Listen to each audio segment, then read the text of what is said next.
So let's talk about down payment, because down payment is so important. Down payment is what you need to have skin in the game. I'm going to talk about two things. There's down payment and there's deposit. Okay, so the deposit is what you use to secure the contract when you're purchasing the home. Then a down payment is what you're going to use to give to the lender when it's time for you to actually close the transaction. What that means is your skin in the game is about 3.5% to 5%. Okay, so just depending on what it is that the bank is requiring from you. If you are self-employed, you're required to have more of a down payment. Here in Canada, you're expected to have 20% if you are self-employed, minimum. Now, that doesn't mean that's all you'd have to put down. Again, you need closing costs.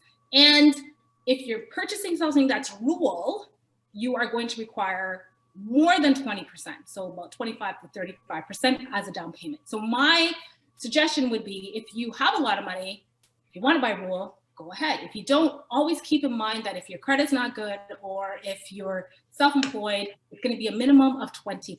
Okay, so keep that in mind. So you can still buy a property with bad credit. You can still buy a property if you're self-employed. It's just going to require more money up front.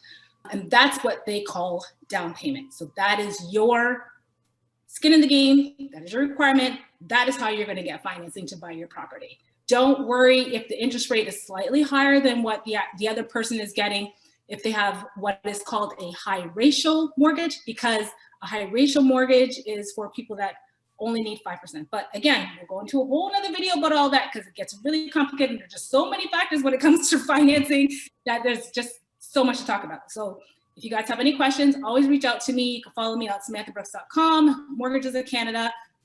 .ca, or you can head over to my YouTube at Samantha TV, or follow me on Instagram on I am Samantha Brooks. Stay positive, stay blessed, and spread love.